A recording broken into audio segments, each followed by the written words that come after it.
오늘은 부르심을 확신하라라고 하는 제목이고요. 베드로후서 전체를 이 확신이라고 하는 단어로 좀 계속해서 풀어가려고 합니다.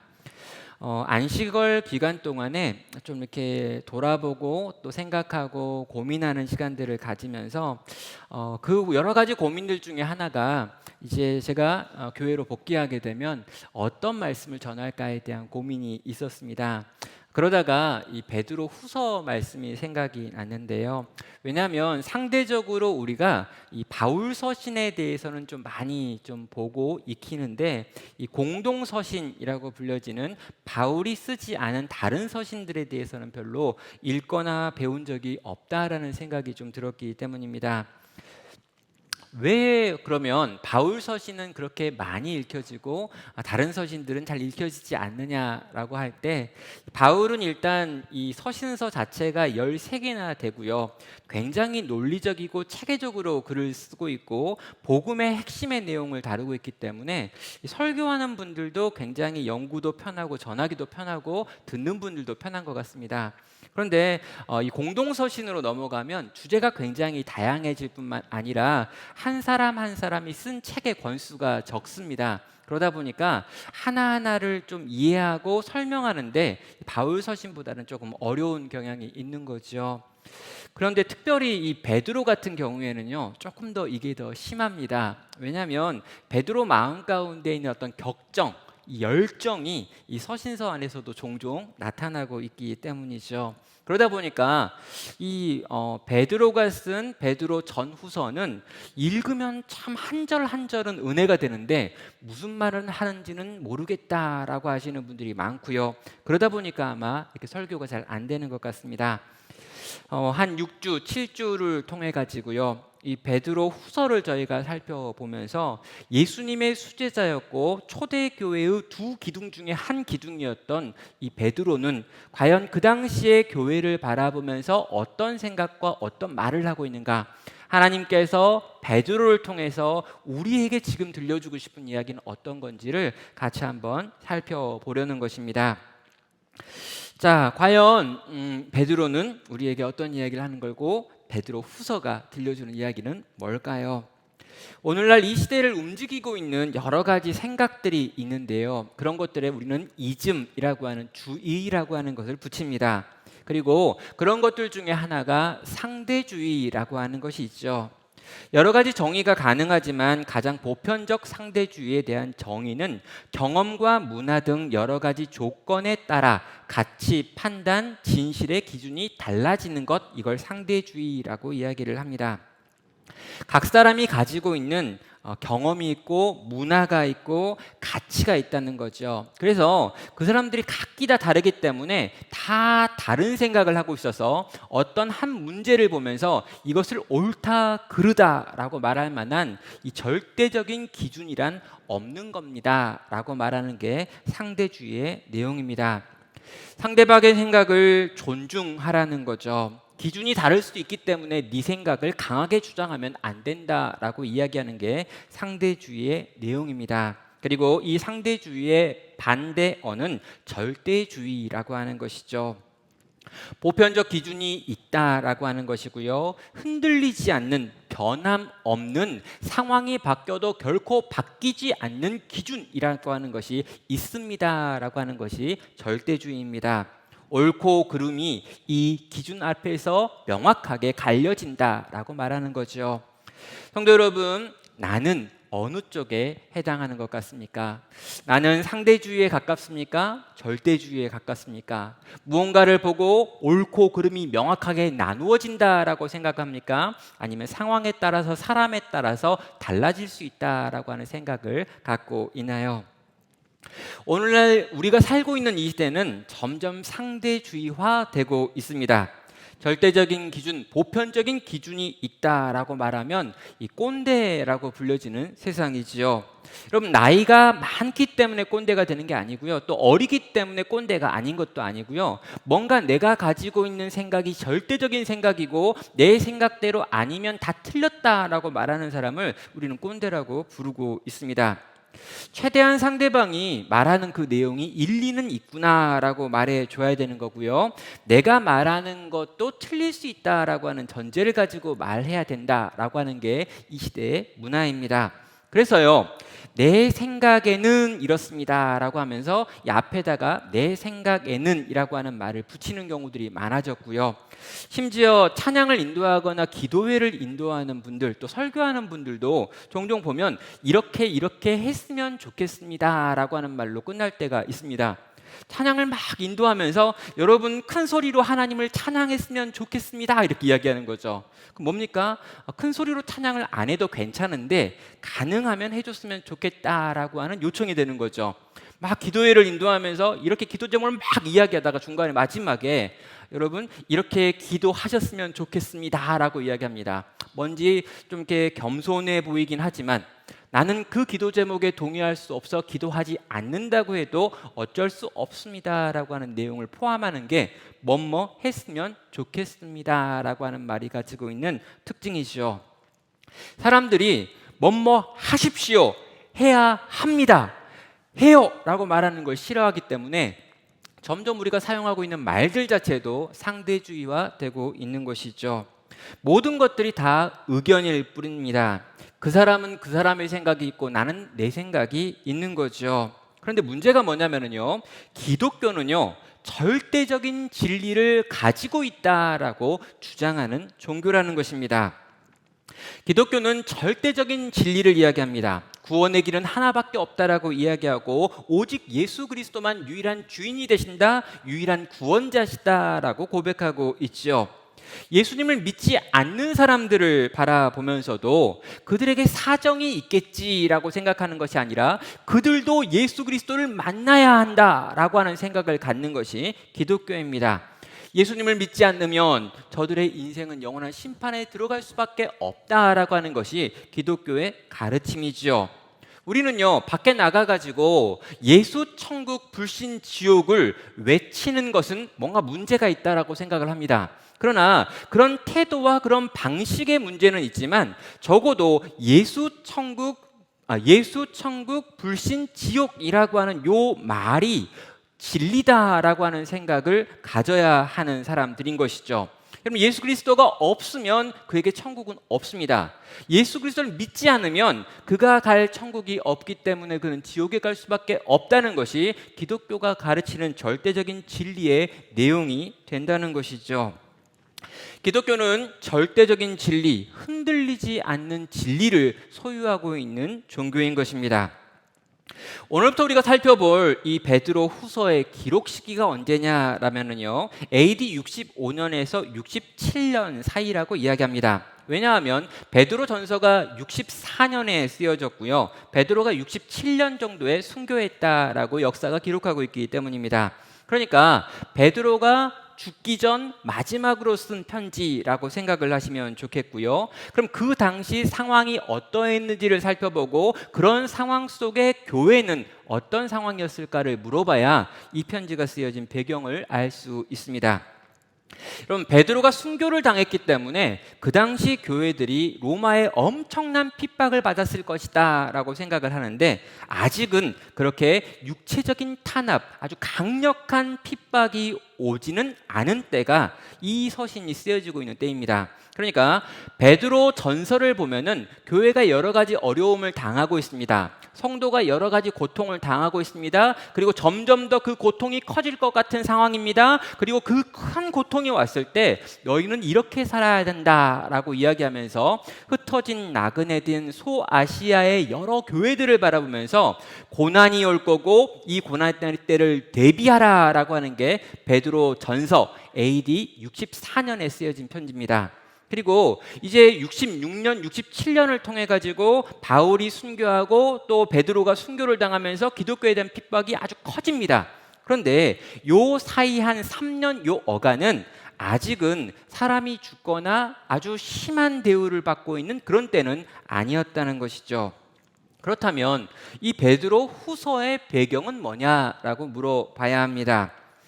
베드로 후서가 쓰여진 이유는요, 베드로 전서를 통해 가지고 이 외부에서 오는 고난의 문제에 대해서는 편지를 써서 알려주었는데, 또 교회를 보니까 이 교회 안에 외부에서 오는 핍박, 이 어려움만큼이나 중요한 어려움이 있었는데 뭐냐면 거짓 교사들이 들어와 가지고 그 교회 안에 있는 사람들을 이 속에서부터 썩게 만드는 일들이 일어나더라는 것입니다. 외적으로 공격을 당하는 것도 문제였지만 더 중대한 문제, 교회 안에 들어와 있는 세상의 생각들, 특별히 거짓 교사들이 들어와 가지고 펼치고 있는 거짓 가르침에 속아 넘어가는 자들이 있었던 것이 그 당시 교회들의 상황이었습니다. 그래서 베드로는요, 이 거짓 교사들과 당시 이 교회들을 지키기 위해서 이 편지를 쓰게 된 것이죠. 그럼 이 장을 다룰 때 우린 이 거짓 교사들이 과연 무슨 이야기를 하고 어떤 삶을 살고 있었는지에 대해서 세부적으로 살펴볼 것입니다. 그런데 다 이 거짓 교사가 하는 이 모든 가르침을 종합하면 한 가지죠. 일반적인 교회가 가지고 있는 이 절대적인 진리를 흔드는 것입니다. 하나님의 말씀을 왜곡하거나 하나님의 말씀을 가감해가지고 자기들이 원하는 생각으로 하나님께서 원하셨던 생각을 바꾸는 일이 모든 거짓 교사가 하고 있는 일이죠. 이걸 구체적으로 이단이다라고 이야기할 수도 있지만요, 구체적으로 눈에 보이는 우리가 말하는 이단뿐만 아니라 전통이라고 하는 이름 속으로 또 많은 사람이 그럴 수도 있지라고 생각하는 그런 생각들이 교회 안에 들어왔는데 하나님이 기뻐하시는 생각이 아니라면 그것들 역시 여기에 있는 거짓 교사의 거짓된 가르침이 될 수 있는 것입니다. 이런 거짓 교사들 때문에 진리에서 흔들리는 이들이 있었습니다. 절대적인 기준을 붙들고 신앙생활을 하고 있었던 어린 신자들이 넘어지기 시작했지요. 그리고 점점 그럴 수 있는 건가? 이렇게 살아도 되는 건가? 하나님의 말씀 외에 또 다른 법이 있는 건가? 이 말씀 외에 또 다른 삶의 방식을 가져도 되는 건가? 라고 하는 생각을 하는 이들이 교회 안에 발생했습니다. 그리고 그런 이들을 향해서 이 베드로는 이 베드로 후서라고 하는 편지를 쓰는 거죠. 자, 1절부터 4절에 있는 내용을 보면요, 이 편지는 굉장히 다급하게 시작하고 있습니다. 1절과 2절을 보면 통상적인 인사를 하고 있는 것 같은데요, 1절과 2절에서도 앞으로 하게 될 중요한 주장들을 담고 있습니다. 1절과 2절입니다. 예수 그리스도의 종이며 사도인 시몬 베드로는 우리 하나님과 구주 예수 그리스도의 의를 힘입어 동일하게 보배로운 믿음을 우리와 함께 받은 자들에게 편지하노니 하나님과 우리 주 예수를 알므로 은혜와 평강이 너희에게 더욱 많을지어다 라고 인사합니다. 여러분, 발신자는 나 시몬 베드로고 수신자는 이 베드로 전설을 받았었던 흩어져 있던 나그네들, 소아시아 지역에 있는 여러 이 디아스포라 유대인들을 의미한다라고 보시면 됩니다. 또 성경에 아주 익숙한 인사인 은혜와 평강을 더하여 주는 인사도 나오죠. 그런데 아주 단순하게 수신자와 발신자와 인사가 있다라고 보고 넘어가도 되지만 이 인사를 찬찬히 보면 뭔가 독특한 것들이 있습니다. 먼저 1절에 보면요, 동일하게 보배로운 믿음을 우리와 함께 받은 자들에게 라는 표현이 있습니다. 여기 보면 이 동일하게 라는 표현이 있고요, 우리와 함께 받은 이라고 하는 표현이 있습니다. 베드로와 동일한 복음을 알고 있는 사람들이 바로 너희다 라고 이야기합니다. 사도인 나와 너희는 동일한 복음을 들었고 동일한 복음을 받은 사람이다 라고 하는 걸 지금 강조하고 있는 거죠. 심지어 함께 받았다라고 하는 표현까지 쓰면서 우리는 한 복음 안에서 한 진리 안에서 교회가 되었어 라고 하는 이야기를 하는 것입니다. 또 뒤에 보면은요, 은혜와 평강에 대한 이야기를 하는데 그냥 은혜와 평강을 약속하는 것이 아니라 하나님과 우리 주 예수 그리스도를 알므로라고 하는 조건을 붙이고 있는 거죠. 하나님과 우리 주 예수 그리스도를 알아야지만, 이 지식이 있어야지만, 이 하나님을 아는 지식이 너희 안에 있어야지만 이 은혜와 평강을 너희가 누릴 수 있다라고 하는 걸 강조하고 있는 거예요. 그러니까 동일한 복음을 함께 받은 자, 또 하나님과 그리스도에 대한 지식을 가지고 있는 자들에게만 이 은혜와 이 평강이 있는 거야 라고 말하면서 인사말 속에서 내가 앞으로 강조하게 될 이야기가 무엇인지를 밝히고 있는 겁니다. 절대적인 진리에서 벗어나려고 하고 있는 교회와 성도들을 바라보면서 이 진리에서 벗어난다면 너희에게 은혜와 평강이 없다라고 하는 경고이기도 한 거죠. 성도 여러분, 지금 베드로는요 다급합니다. 교회들이 말씀에 흔들리고 있다는 걸 지금 보고 있거든요. 배교하는 것은 아닌데 은근슬쩍 조금씩 바뀌어가고 있는 게 보이는 겁니다. 그리고 이런 것들 하나하나에 대해서 내가 그냥 넘어가 버리면 안 되겠다고 하는 생각이 있는 거고요. 지금 내가 언제 죽을지 모른다라고 하는 생각까지 가지고 있기 때문에 다급하게 이 편지를 쓰면서 심지어 인사말 속에서조차 동일한 복음을 가지고 있는가, 하나님에 대한 지식이 있는가라고 하는 걸 물으면서 지금 도전하며 이 편지를 쓰고 있는 것입니다. 교회에 들어와 있던 유행하던 사상에 영향을 받고 있는 교회를 바라보면서 베드로는 이렇게 처방을 내리고 있는 거죠. 자, 베드로는요 이 교회를 딱 보면서 이제 교회가 지금 문제가 있다, 그리고 교회 안에 있는 생각은 이런 생각이다, 그래서 이제 이렇게 해야 한다라고 하는 걸 말하려고 해요. 그러면 바울을 우리가 생각을 하면요, 바울은 어떻게 하냐면 일단 이 진단을 합니다. 너는 요게 문제고 저것들은 이게 문제고 이것들이 들어왔을 때 이런 일들이 벌어지기 때문에 너는 이렇게 해야 한다라고 이야기하는 거죠. 그러니까 처음에 딱 만나면 얼굴을 위에서부터 이렇게 쫙 보면서 이게 무슨 문제가 있는지를 진단하는 내용이 쭉 나오고요. 그런 다음에 잘 진단해서 이 진단의 결과를 가지고 이렇게 해야 한다라고 하는 처방의 내용이 나옵니다. 그럼 이게 제대로 된 의사가 하는 거죠. 딱 얼굴 보고 한 번에 막 찍어가지고 침 놓고 이러면 안 되잖아요. 막 주사인데 딱 얼굴 보니까 너 아프네 그러면 막 놓고 이러면 안 됩니다. 제가 이제 군대에 있는 의무대에 가면 문제가 뭐냐면 아플 때 주는 약이 늘 비슷하다는 거예요. 이때는 빨간 약, 노란 약, 하얀 약, 그리고 이 약을 주는 친구도 자기가 무슨 약을 주는지 몰라요. 배 아플 때는 이 약 주라고 그랬고, 머리가 아프면 이 약 주라고 그랬고, 한 4가지 종류의 약을 다 주고 어디든 찢어지면 무조건 빨간 약을 발라주는 걸로 끝나버립니다. 여러분, 이게 제가 생각하기에 굉장히 정당한 치료의 방법은 잘 진단하고 그런 다음에 처방하는 거예요. 근데 바울은요, 요 순서가 지금 바뀌어 있습니다. 바울은요, 진단하지 않습니다. 곧바로 처방을 내리고 있죠. 3절부터 4절입니다. 그의 신기한 능력으로 생명과 경건에 속한 모든 것이 우리에게 주셨으니 이는 자기의 영광과 덕으로서 우리의 부르신 이를 알므로 말미암음이라.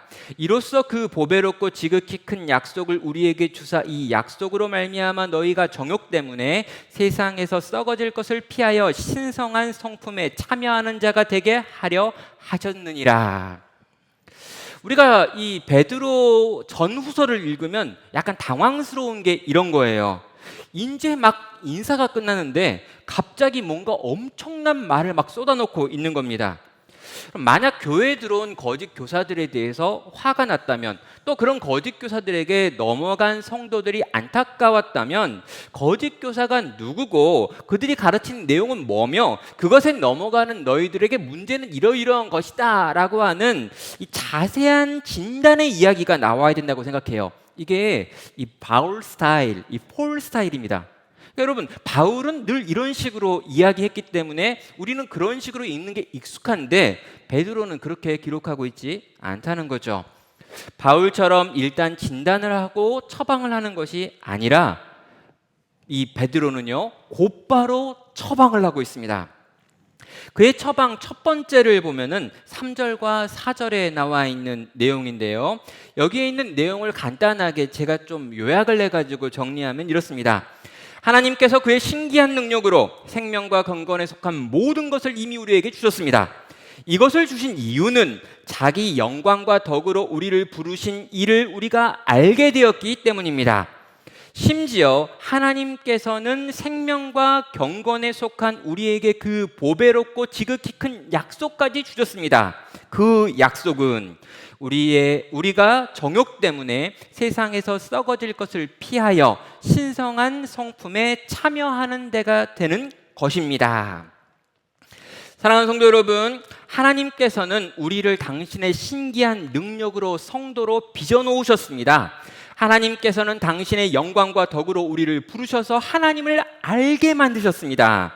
그리고 이전에 있었던 정욕과 세상에 썩을 수밖에 없었던 우리를 하나님을 닮은 자로 빚어내고 계십니다 라고 지금 바울은 이 3장과 4장을 통해서 선포하고 있는 것입니다. 이것이 하나님의 뜻이며 절대적인 진리다 라고 말하고 있는 거죠. 베드로는요, 지금 진단할 시간이 없는 겁니다. 마음이 너무 급했던 거예요. 그럼 병원에 환자가 왔습니다. 그런데 이 환자가 자기가 스스로 자기 몸에 문제를 발견하고 병원에 왔다면 와가지고 정상적인 대화를 하고 정상적인 진단을 받으면서 고침받을 수 있겠죠. 그런데 지금 환자가 왔는데 의식이 없습니다. 그리고 숨이 멎어가고 있고 심장이 안 뛰고 있습니다. 그러면요, 그때 해야 되는 건 뭐냐면 빨리 숨을 쉬게 만들고 빨리 피를 돌게 만들어야지 이 사람이 지금 어디에 문제가 있는지 찾아보고 할 시간이 없다라는 거예요. 지금 베드로의 입장이 바로 이거예요. 지금 교회가 경험하고 있는 상황은 너무나 중대한 상황이고 응급 상황이기 때문에 하나하나 차근차근 설명할 시간이 없어. 이건 베드로의 성격이기도 하지만 그 당시 교회들의 상황이기도 했던 것입니다. 뭐라도 지금 당장 해야겠다라고 생각한 거고요. 그래서 인공호흡을 하고 막 심장을 두드려 가지고 어떻게든 심장이 뛰고 숨이 돌고 의식이 돌아오도록 만들려고 이 편지를 쓰고 있는 것이죠. 그래서 그가 하는 첫 번째 처방이 뭐였냐면 방금 전에 우리가 읽었던 바로 그 내용, 하나님을 아는 지식이 너희 가운데 있어야 한다라고 지금 선언하고 있는 것입니다. 사랑하는 성도 여러분, 코로나 시국을 지나면서요, 이 시기가 길어지면서 이 몸이 아픈 분들이 굉장히 많아지고 있습니다.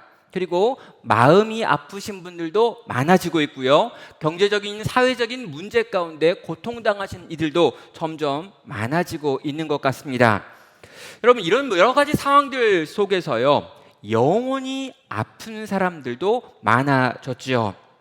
지난 1년 6개월 동안 교회의 연락을 더 이상 받지 않는 사람들의 숫자가 전체 교인의 20%에 해당한다라고 하는 통계가 얼마 전에 나왔습니다. 코로나 이전에 한국교회 성도가 600만 정도였다라고 하니까요.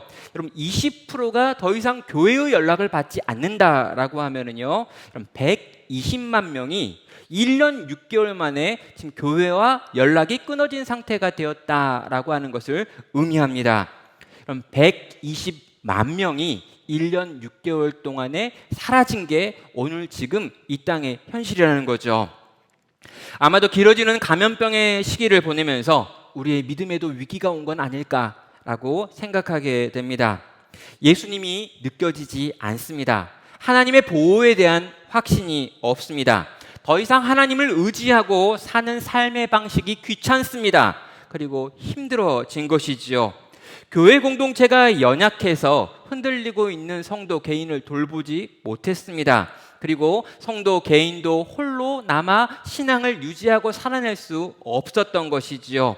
긴 감염병의 시기를 보내면서 하나님이 느껴지지 않고 하나님의 말씀이 경험되어지지 않는 현실 속에서 교회를 떠나는 이들이 많다는 것입니다.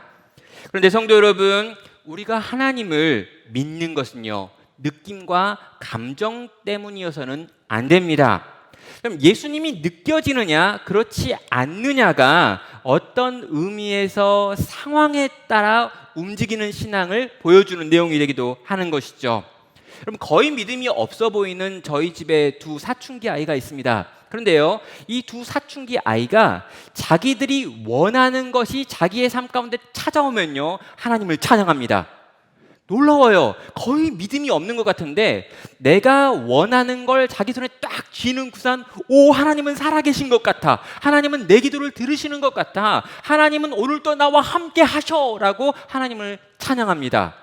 제가 보기에 거의 불신자인데도 불구하고 그런 것이 주어질 때 그렇게 찬양한다는 거죠. 근데 여러분, 이런 찬양의 특징이 뭡니까? 그것이 사라지면, 그것이 채워지지 않으면, 내가 원하는 것이 공급되어지지 않으면 한순간에 하나님은 없고 하나님은 날 사랑하지 않고 하나님을 믿었던 건 다 뻥이었던 것 같아 라고 바뀔 수 있다는 것입니다.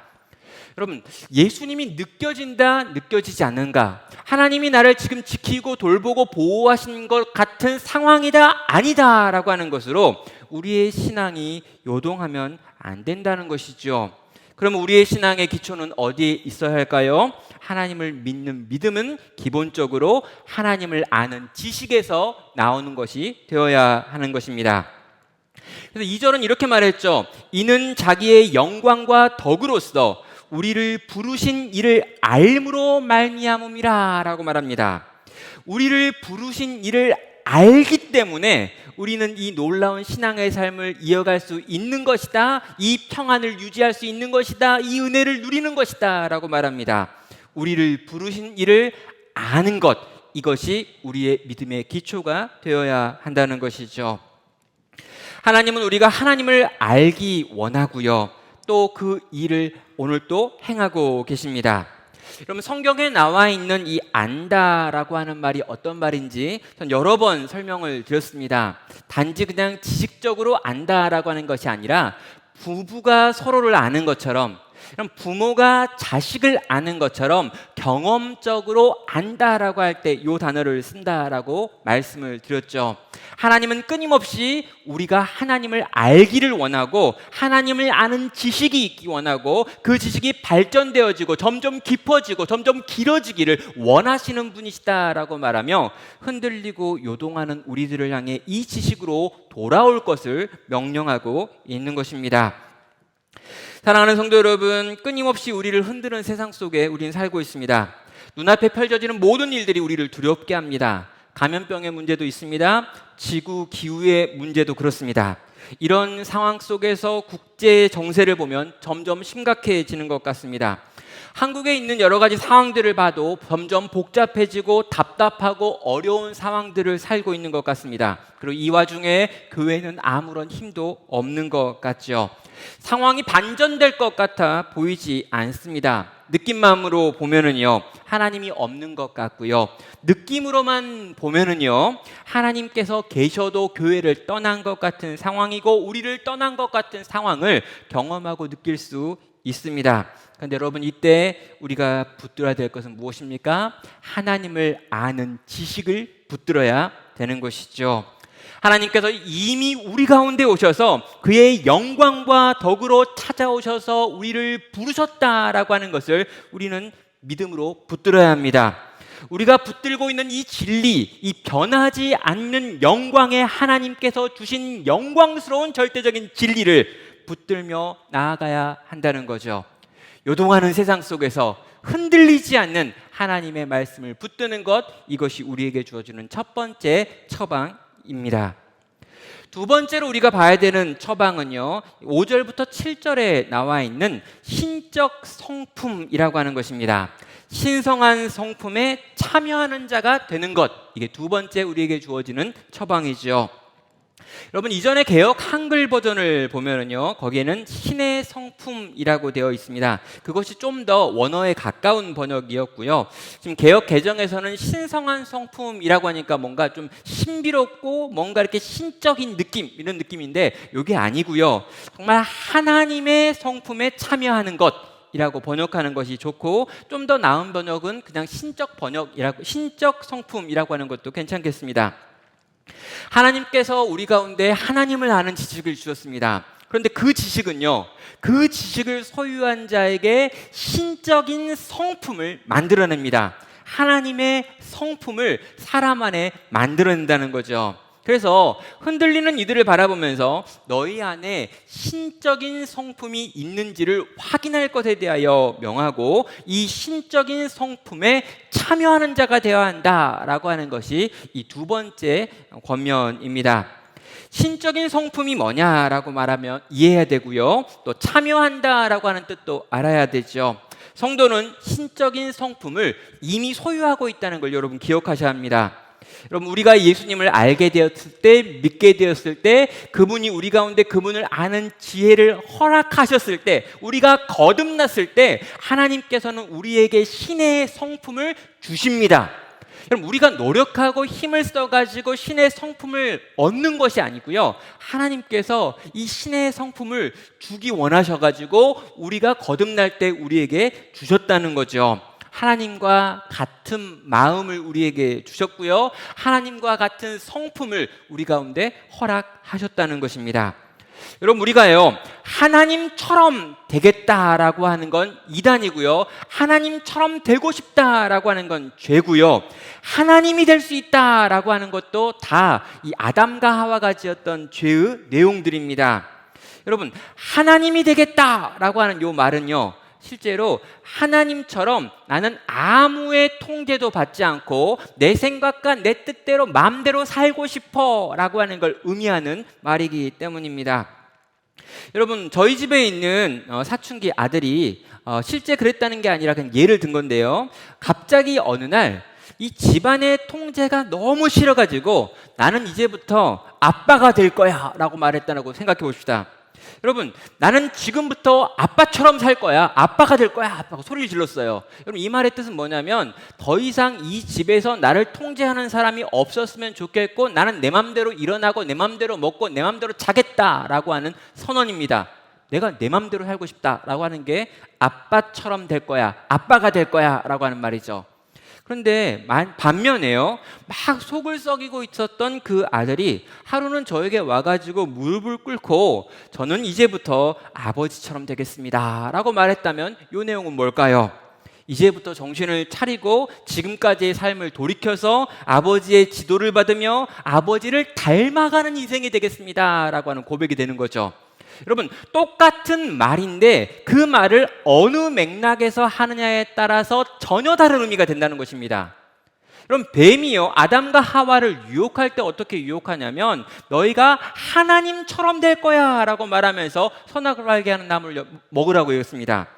그럼 그 열매를 먹으면 하나님처럼 될 거라고 생각했기 때문에 아담과 하와는 그걸 먹었죠. 그런데 지금 예수 그리스도께서 우리 가운데 오셔서 생명을 주셔가지고 그 생명을 알면 거듭난 모든 인생들은 하나님을 아는 지식이 생기고 뿐만 아니라 하나님께서 그 인생 가운데 하나님의 성품도 주신다라고 말하고 있어요. 여러분, 성품은 곧 그이기 때문에 하나님처럼 될 거고 하나님의 마음을 갖게 될 것이다 라고 말하고 있는 것입니다. 사랑하는 성도 여러분, 이 성품인 우리에게 무엇을 가능하게 만들까요? 이 성품이 우리 속에 들어와 있기 때문에 우리는 어떤 삶을 살게 되는 걸까요? 5절부터 7절은 말합니다. 그러므로 너희가 더욱 힘써 너희 믿음의 덕을 덕의 지식을 지식의 절제를 절제 인내를 인내 경건을 경건의 형제 우애를 형제 우애에 사랑을 더하라 라고 말합니다. 이 성품이 너희 가운데 있기 때문에 너희에게 믿음이 있는 거야. 그리고 이 믿음은 계속해서 자라서 사랑까지 펼쳐지게 될 거야 라고 말하고 있습니다. 여러분, 하나님 안에 있었던 이 놀라운 하나님의 마음과 하나님의 성품이 인간 속에 뿌리 내려서 이제 자라가지고 열매 맺는 이야기를 하고 있는 것이죠.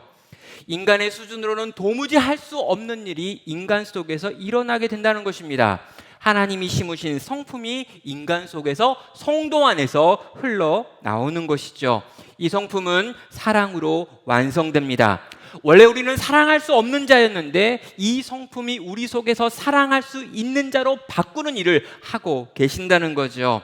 이 엄청난 선물인 신의 성품, 이 신의 성품이 우리 가운데 있고 그 성품이 우리 속에서 만들어내는 삶의 열매들이 경험되는 것입니다. 성도 여러분, 이것이 두 번째 우리에게 주시는 이 처방인 것이죠. 너희에게 신의 성품이 있어.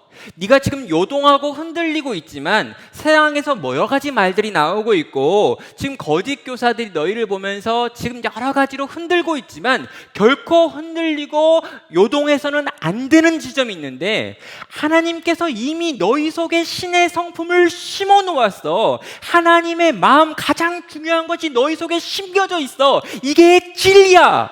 그건 흔들릴 수 없고 흔들려서도 안 되는 것이야 라고 지금 베드로는 우리에게 또 이 땅에 있는 교회를 바라보면서 너희 안에 있는 신의 성품을 주목할 것을, 그 성품이 너희 가운데 있음을 믿고 확신하고 붙들 것을 요구하는 것입니다.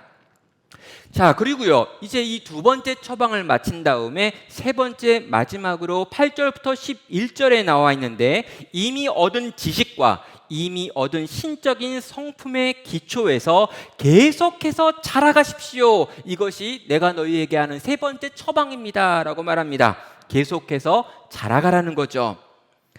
자, 8절은 이렇게 말합니다. 이런 것이 너희에게 있어 흡족한 즉 너희로 우리 주 예수 그리스도를 알기에 게으르지 않고 열매 없는 자가 되지 않게 하려니와, 이런 것이 없는 자는 맹인이라 멀리 보지 못하고 그의 애체가 깨끗하게 된 것을 잊었느니라 라고 말합니다. 여기 나와 있는 이런 것은요, 성도가 이미 받은 하나님을 아는 지식과 신적인 성품입니다. 이 두 가지를 가지고 있는 성도가 어떻게 사는지에 대한 이야기를 하고 있죠. 그리스도를 알기 때문에 그는 게으르지 않습니다. 그리스도를 알고 신의 성품이 그 가운데 있기 때문에 그는 열매 없는 자가 될 수 없다는 거예요. 여기서 중요한 게 뭐냐면요, 지금 첫 번째, 두 번째, 세 번째 다 중요한 게 하나 있는데, 여기 태라고 하는 것입니다. 태. 우리말에는 잘 없지만 여러분, 이 헬라어 히브리어에는 이 태라고 하는 게 있는데 뭐냐면 수동태, 능동태 뭐 이런 말이에요. 여러분, 모든 것, 이 1, 2, 3을요 우리가 해야 될 일이라고 이야기하는 것이 아니라 하나님께서 우리를 위하여 하신 일들이라고 이야기하고 있습니다. 여러분, 그리스도를 아는 것도 하나님이 우리 속에서 만드신 일이고요, 하나님의 성품을 주신 것도 하나님께서 우리에게 만드신 일입니다. 그리고 이 지식과 이 성품이 우리 속에서 하는 일이 뭐냐면 열매 맺는 일이고요, 부지런히 살게 만드는 일을 한다라고 밝히고 있는 것이죠. 성도 안에 이미 들어온 지식과 이미 생긴 하나님의 성품이 성도를 부지런하게 움직이게 해서 열매 맺게 만든다라는 거예요. 성도 여러분, 하나님을 아는 지식이 없으면요, 또 하나님의 성품을 가지고 있지 않는다면요, 세상이 보기에는 아무리 부지런하게 산다 해도 하나님이 보시기엔 게으른 삶을 삽니다. 이 땅에서 많은 걸 쌓았고 많은 걸 맺었다고 할지라도 하나님 보시기에는 열매 없는 삶을 살 수밖에 없다는 거죠. 그런데 하나님이 절대로 그걸 내버려 두지 않는다는 거예요. 하나님께서 지식을 주시고 성품을 주시고 실제로 열매까지 만드는 일을 성도의 삶 가운데 행하신다라고 말합니다. 성도 여러분, 여기에 맹인 한 명이 등장하고 있습니다. 그런데 여러분, 이 맹인의 특징은요, 멀리 보지 못하고 라고 하는 특징을 가지고 있어요. 그럼 이 맹인이라고 하는 단어가 우리가 딱 생각하면 무조건 아무것도 보이지 않는 사람이라고 생각하는데, 성경에서 이 맹인은요, 뒤에 뭐가 붙어 있는지를 봐야 이 사람의 시력이 어떤지 알 수 있습니다. 이 사람은요, 멀리 있는 게 보이지 않고 가까이에 있는 것만 보이는 심각한 근시였던 거예요. 그럼 가까운 곳은 볼 수 있는데 먼 곳은 못 봅니다. 바로 자기 앞에 놓여있는 작은 이익들은 볼 수 있고요, 하루하루 살아가는 것들에 대해서는 뭐가 약은 건지 뭐가 좋은 건지를 막 찾아가지고 움직일 수 있는 사람인데, 이 사람은 맹인이에요. 어떤 부분에서 멀리 있는 게 보이지 않습니다. 제가 보이지 않는다고 이야기합니다. 여러분, 자기가 이전날 얼마나 심각한 죄인이었고 거기서 내가 어떻게 건진받았는지를 보지 못하는 죄인인 거예요. 맹인은 맹인인데 어떤 맹인이냐? 가까이에 있는 것, 얼마 전에 있던 것은 기억하지만 그가 어떻게 건진받았는지는 보지 못하는 맹인입니다. 나중에 보면은요, 이 맹인의 또 다른 특징은 뭐냐면 멀리 있는 걸 보지 못하기 때문에 주님의 심판이 어떠할지도 보지 못해요. 그냥 하루하루 살아가고 있는 사람입니다. 기독교 신앙이 있는 것 같고요, 또 기독교 신앙과 관련된 여러 가지 일을 하고 있는 것 같으나 내가 죄에서 어떻게 건진받았는지도 기억하지 못하고 내가 영원한 나라에서 어떻게 살지에 대해서 생각하지 못하는 사람이 여기에 나와 있는 맹인인 거죠. 그런데 이 맹인의 특징은요, 열매도 없고 부지런하게 살지도 않음으로 말미암아 하나님이 기뻐 받으실 만한 그 어떠한 열심도 내지 못한다라는 것입니다. 사랑하는 성도 여러분, 내가 혹시 게으르다면, 내가 혹시 지금 열매 없는 삶을 이어가고 있는 것 같다면 내 시야가 좁아져 있는 것이 아닌가라고 물어보셔야 되는 것이죠. 여러분, 구원에 대한 감격을 잃어버린 거예요. 그건 20년 전, 30년 전, 50년 전 기억이기 때문에. 여러분, 이걸 보라는 거예요. 네가 어디서부터 건짐 받았는지를 보라는 거죠. 그럼 더 멀리 볼까요? 창세전에 나를 건지시기 위한 당신의 계획부터 보라는 거예요. 눈을 들어 봐야 합니다. 그리고 여러분, 우리 눈을 펼쳐가지고요, 영원히 있을 그 나라의 심판과 영원한 생명에 대해서 봐야 한다는 것이죠. 이 모든 걸 보기 때문에 지금 내가 살고 있는 이 삶 속에서 조금은 나를 흔들고 있는 세상의 여러 가지 일들이 일어나고 있음에도 불구하고 나는 내 믿음을 지키며 끝까지 믿음의 길을 완주할 수 있는 겁니다. 여러분, 베드로의 세 번째 처방은요, 계속해서 자라가야 합니다라고 하는 것이었죠. 10절과 11절은 그래서 이렇게 말합니다. 그러므로 형제들아, 더욱 힘써 너희 부르심과 택하심을 굳게 하라. 너희가 이것을 행한즉 언제든지 실족하지 아니하리라. 이같이 하면 우리 주 곧 구주 예수 그리스도의 영원한 나라에 들어감을 넉넉히 너희에게 주시리라 라고 말합니다. 여기요, 강조하고 있는 표현들 있죠. 더욱 힘써 굳게 하라. 이것을 행한즉 이같이 하면이란 겁니다. 이게 성도가 수고하고 노력해야 되는 것들에 대한 표현이죠. 너희가 진리를 아느냐? 또 신의 성품을 갖고 있다는 걸 아느냐? 그리고 그것에 합당한 삶이 어떤 것인 줄 아느냐? 그렇다면 이제 그 일을 행함으로 너희 가운데 주어져 있는 믿음으로 살아라 라고 우리에게 도전하고 있는 것이죠. 성도 여러분, 소아시아 교회들은요, 지금 흔들리고 있습니다. 핍박도 힘들었지만 거짓은 더 어려운 것들이었죠. 그 시대의 사상이 교회 안에 들어와 버렸습니다.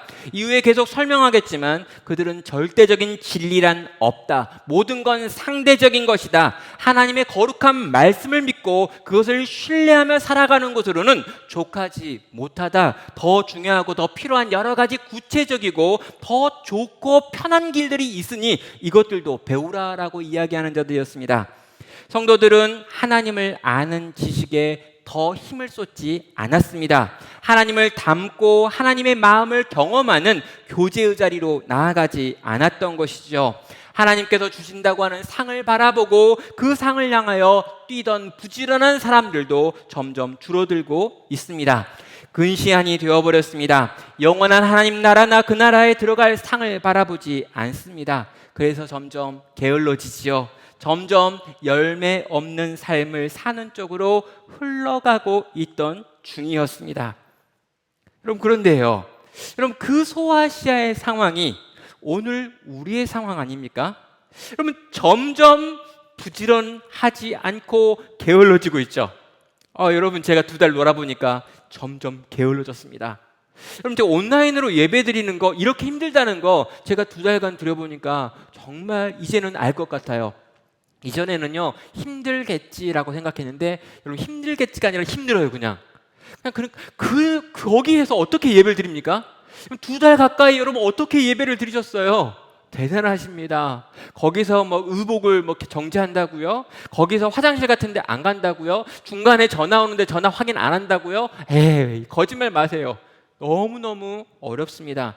점점 더 우리는 게을러져 갑니다. 그리고요, 점점 더 우리의 삶에 성품과 신앙의 열매가 만들어지지 않고 있죠. 그리고 그래도 괜찮다, 그래도 접속해 주는 게 뭐냐라고 이야기하면서 괜찮다라고 말하는 생각과 사고가 우리 가운데 흘러들어오고 있지는 않으신가요? 점점 게을러지고 열매 없는 삶을 사는 쪽으로 아주 자연스럽게 흘러가고 있는 우리들의 모습이 여기에 있습니다. 그래서 우리들을 바라보면서 지금 그 다혈질 베드로는요, 차근차근 진단하지 않고 먼저 선포하면서 먼저 우리를 향해 처방을 던지고 있는 거죠. 하나님을 아는 지식을 다시금 쌓아라. 또 너희에게 있는 하나님의 성품을 회복하기 위하여 교제의 자리로 나가라. 그리고 하나님께서 너희에게 주신 이 놀라운 지식과 성품이 요구하는 삶의 방식을 살아야 한다. 적극적으로 힘있게 계속해서 반복해서. 여러분, 이 일, 우리에게 하는 이 처방을 들으셨는데 여러분은 이 처방 앞에서 어떻게 반응하려 하십니까? 그럼 2달을 쉬고요, 교회 사역에 복귀하려고 하는데요, 사실은 아주 솔직하게 말하면 조금 싫었습니다. 너무 솔직한가요? 막 성도들이 보고 싶어가지고 하루 더 빨리 오고 싶었다 이런 말 할 줄 알았죠? 죄송합니다. 그런 마음도 있었는데 솔직히는 좀 더 놀았어야 되는데, 이런 생각이, 좀 더 적극적으로 열심히 놀았어야 되는데 라는 생각이 저에게 많았습니다. 많은 책임에서 벗어나서 매주 준비해야 될 것들을 하지 않고 쉰다는 것은요, 너무나 달콤했기 때문이죠. 근데 그런 와중에요, 이제 단식 월 기간을 다 쉬고 월요일까지 쉰 다음에 화요일 날 출근하면 되는데, 월요일에 저희 행정 목사님이 전화를 하셨습니다. 뭐라고 전화했냐면요, 화요일 날 복귀하시는 거 맞지요? 라고 딱 물어보셨어요. 그래도 당연히 복귀하지요. 그랬더니 그러면 화요일 새벽 예배부터 인도해 주십시오 라고 말하는 겁니다. 여러분, 그때 제가 정말 속에서 약간 이건 좀 싫다, 이거 뭐 매기는 건가? 이런 생각이 들어가지고 순간 조금 기분이 약간 안 좋아질 뻔했어요. 근데 제가 그 순간에 갑자기 제 마음을 돌이켰습니다. 우리 성도님들에게 한시라도 제 얼굴을 빨리 보여주고 싶은 우리 행정 목사님의 배려가 아닌가라는 생각을 한 것이죠. 화요일 날 출근을 했더니요, 수요일에 목자 기도회를 인도해야 된다라고 하는데 그 인도가 저였습니다. 목자들은 당연히 제가 섬겨야죠. 그래가지고 또 수요일 날 목자 기도회를 준비했죠. 또 중요한 상담들이 계속 있는 거예요. 그럼 2달 동안, 이 2달 동안의 다양한 문제들이 막 해결된 게 아니라 다 제가 올 때까지 기다리고 있다가 제가 딱 어느 순간 오셔가지고 다 이렇게 이야기를 하는데, 그 중요한 상담들을 제가 다 했지 않습니까?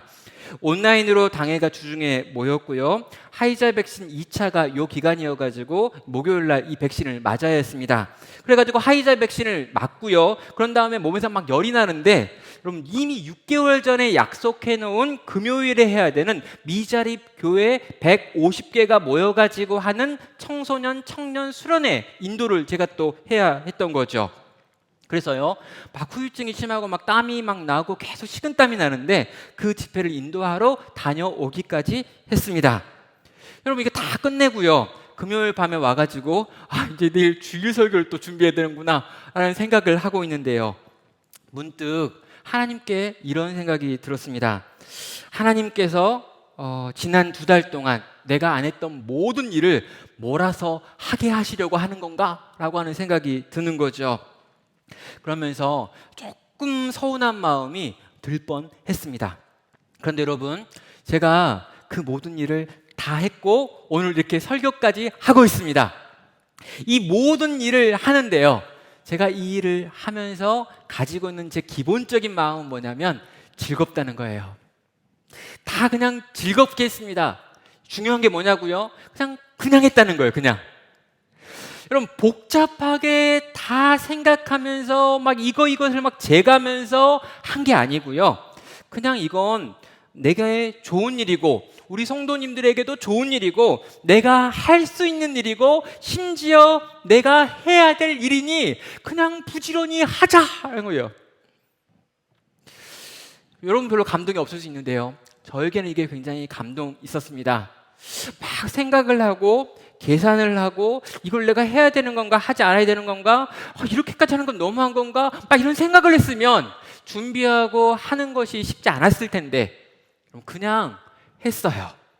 이건 내가 할 수 있는 일이고 내가 해야 되는 일이고 하나님이 기뻐하시는 일이고 이걸 하면 성도들도 즐거워하는 일이고 이걸 하면 150개 미자립 교회에 있는 청소년들도 즐거워하는 거라면, 이왕 내가 하는 거라면 내가 즐겁게 힘있게 계속해서 하자라고 한 거죠. 그리고 그냥 여러분, 했더니요, 할 수 있었고요, 했더니 좋고요, 했더니 감사한 일들이 계속해서 있는 겁니다. 물론 우리에게 선명한 동기가 있으면 좋겠죠. 때로 우리의 인생 가운데 아주 선명한 동기가 필요한 어떤 것들도 있죠. 그러나 여러분, 선명한 동기가 없어도 또 막 심장이 두근거릴 만큼 나를 흥분시키는 어떤 게 아니어도 이미 내가 알고 있는 하나님을 아는 지식과 이미 내가 그리스도 예수 안에서 누렸던 하나님의 성품과 그분이 나에게 요구하시는 삶의 방식이 있다면 오늘 지금 내게 주어진 시간 속에서 그냥 그걸 묵묵히 하는 것, 이게 어쩌면 흔들리고 요동하는 세상 속에서 요동하지 않고 끝까지 믿음을 지키며 계속해서 그분을 향해 닮아가는 삶을 사는 비결이 아닌가라는 생각이 든 것입니다. 사랑하는 성도 여러분, 말씀을 맺겠습니다. 절대적인 것이 없다라고 말하는 시대입니다.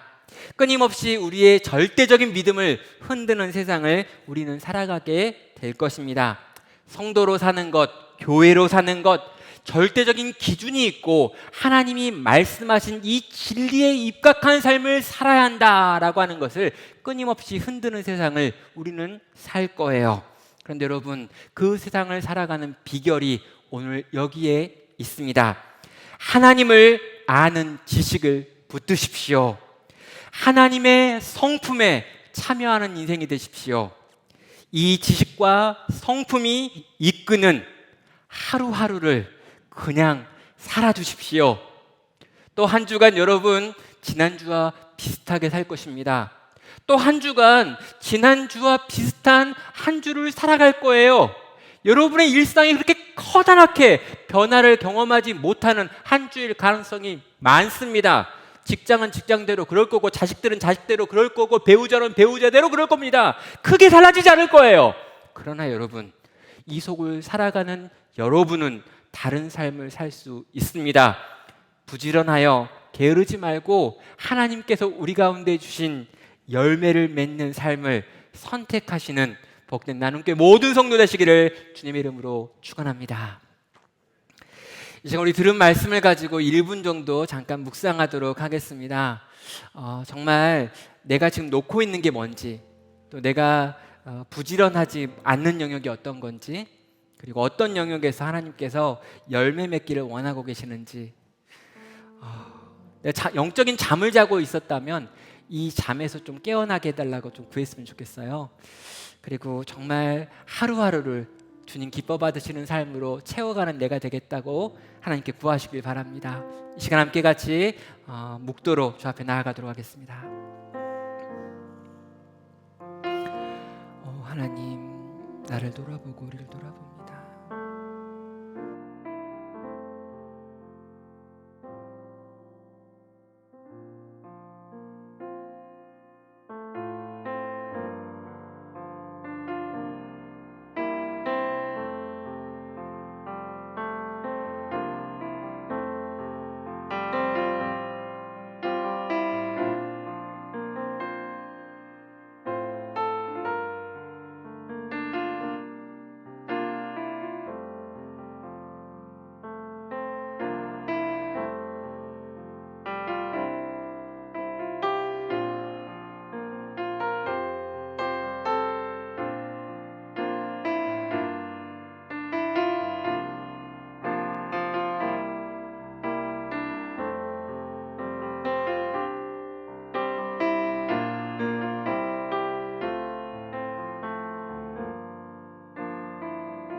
네, 이 시간 우리 함께 같이 기도할까요? 우리가 흔들리고 요동하고 있었다면 1년 반 전에 비해서 많이 약해진 믿음을 갖고 있고 세상이 하는 여러 가지 소리들에 더 많이 귀를 기울이고 있는 귀에 또 마음을 또 알고 있다면 이 시간 하나님을 아는 지식으로 다시금 우리를 충만하게 해주십시오. 하나님의 성품에 참여한 자로 그 성품을 누리고 경험하게 해주십시오. 그리고 하나님께서 우리에게 원하시는 삶이 어떤 것인지 알게 하시고 그 삶을 향해 나아갈 수 있는 힘을 주십시오. 오 하나님, 내 힘과 내 능력으로는 이 거대한 세상이 흘러가는데 함께 쓸려갑니다. 주님께서 나를 붙드사, 성령님 우리를 붙드사 우리로 하여금 이 속에서 부지런하여 열매 맺는 삶을 살아가는 나와 우리가 되게 하여 주시옵소서. 이 시간 함께 합심하여서 기도로 주 앞에 나아가겠습니다. 오 하나님 아버지, 사랑하는 주님, 이 시간 붙들고 나아갑니다. 우리 가운데 새 힘 허락하여 주시기를 구하며 나아갑니다. 하나님을 아는 지식이 우리 가운데 더 풍성하여지고 아버지 이 지식에 붙들리는 인생 되기를 구하며 나아갑니다. 신의 성품에 참여한 자들 되기 원합니다. 주여 하나님 아버지, 하나님의 마음이 어떤지 알고 하나님의 생각이 어떤지 알고 하나님의 뜻이 무엇인지 알며 그것을 공감하며 경험하며 고개를 끄덕일 수 있는 저희들 되게 원하나이다. 오 하나님 아버지, 이 하나님을 아는 지식과 이 하나님의 성품에 참여한 자가 되었기에 주여 주가 기뻐하시는 부지런함이 무엇이며 어디를 향해 어떤 모양으로 삶을 살아야 할지를 우리가 배우고 들었사오니 주여 하나님 아버지, 그 삶을 살아갈 수 있는 저희들이 되게 하여 주시옵소서. 주여 하나님, 핍박도 어려운데 주여 하나님 아버지, 우리 속에 들어오는 거짓이 점점 더 어렵나이다. 그렇게 살지 않아도 괜찮다라고 말하는 세계 소리들 속에서 그렇게 살지 않아도 영원한 풍성이 있다라고 말하며 영원한 생명이 있다라고 말하는 이 거짓 세상 속에서 주여 하나님 아버지, 우리의 믿음을 다잡아서 주여 우리가 있어야 될 자리에 있게 하여 주시고 당장에 우리가 살아야 될 하루하루를 주가 기뻐하시는 삶의 방식을 선택하는 부지런한 인생 되게 하여 주시옵소서. 오 주님, 하나님의 말씀을 보나이다. 주의 성품에 참여하나이다. 주여 삶을 살아가나이다. 주여 하나님 아버지, 지식과 성품과 삶에서 하나님의 역사가 일어나게 하여 주시옵소서. 오 하나님 아버지, 역사해 주시옵소서.